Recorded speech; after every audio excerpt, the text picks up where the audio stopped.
Alt-L examples video. Last time we discussed decision structures, such as the if statement, and this time we'll talk about loops. The first example is here. We present a different type of variable here. It's a list. This is a text variable containing 4 separate items. It's called fruits, and each individual item is a text variable. Apple, banana, cherry, and mango. Together, they are collected under the name fruits, and we may access each one of them through various means in Python. The for loop, which we present here, is one such way to access the members of a list. So here's a very common structure in Python. First of all, we note, again, just like with decision structures, we have a colon followed by a tabbed line on the next line. This means any of the lines that are tabbed in are going to be repeated. So in this case, there is a grammatical structure in Python that allows us to iterate through an object, such as a list. So this is saying for every item X that we find in fruits, print it. And so there is the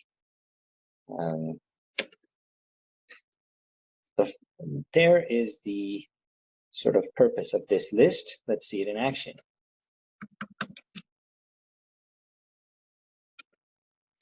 Okay, so we have printed out all of the items in the list. For X in fruits, print X. And so that's the first example of loops.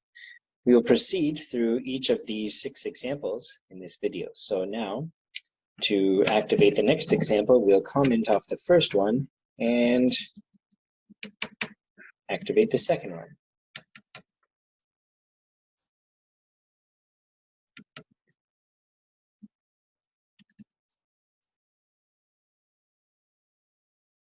There we are. So here is the second example. Instead of a list this time, I have a simple text variable or text item called banana. It has 6 letters in it. And here for each item in banana, that is each letter in banana, it will print that letter. Here we go. They're printed one at a time, one on each line. So here's another example of the use of a for loop. Uses a colon, and we tab over to get things to repeat. In this case, we're repeating the print statement 6 times because there are 6 items in banana.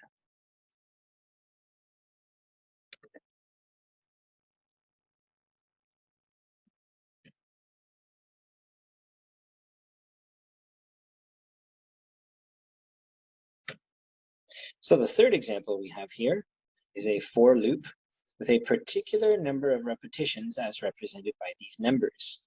This variable I takes on the value of the first index here, 0, and then it iterates and increases or increments each time and takes on the values from 0 to 9.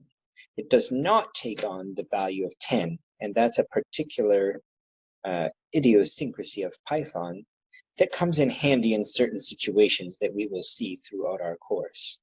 So in this case here, we're going to print the value of I each time we iterate in this loop.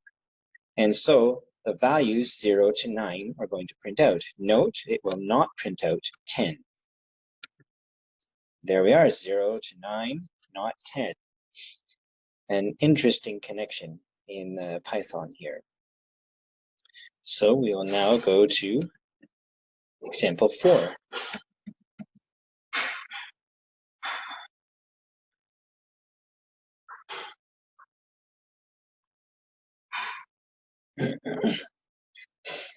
Here's another for loop. In this case, we've added a third number in the statement. The range starts at 1 and ends at 31 and makes a step of 3 each time. So the first number will be 1, then it will be 4, and so on up to 28. Again, like with the previous for loop, it will not reach the final value 31. It goes to the second last value in this series of sequence of numbers, and that is 28. So let's see it print out. There we are. And that's how we may step through a sequence of numbers, any number of steps at a time.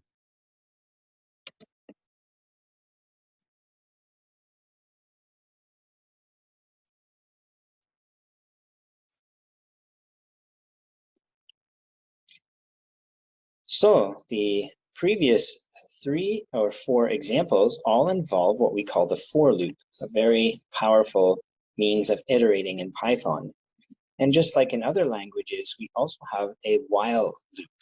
The while does not have a particular number of iterations in that it will execute so long as a statement is true. In this case, while the value of the variable n is less than 1,000,000, it will continuously print n and then increase n by 5 times n plus 2.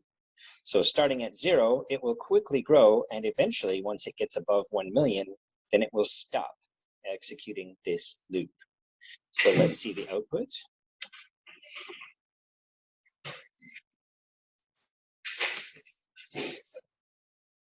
The final example on this page here, example 6, shows another type of while loop. In this case, we're using something that I call a flag, and it's a Boolean variable, and we call it done here. Done is false because we're not done yet. And while we're not done, the program executes a set of statements. In this case, we have a very low security password program. We have the input from the user and set it to A. The user is prompted to enter a password. If that password is equal to the password, in this case, password 1, then we set done equal to true. Otherwise, we print a message that it's incorrect and continue executing the loop. So the user can enter any number of possible passwords, and it will continue going until the password is entered correctly, and then send a message to that effect. You can see it working here. Please enter the password.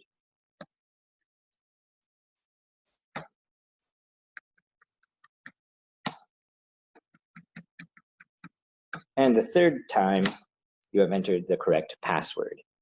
So this video has shown us a set of examples illustrating the use of loops, a very powerful feature of computer programming languages. And we make good use of loops in doing mathematical calculations throughout our Alt-L course.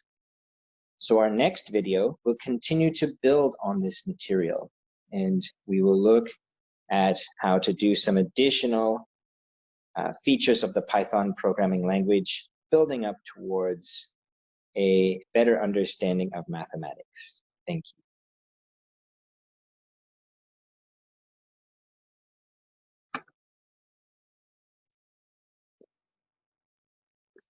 In our next video, we will discuss the idea of the function, which is an important structure within the Python programming language, used to model mathematical functions and complete a large number of other tasks within the computer programming language. Thank you.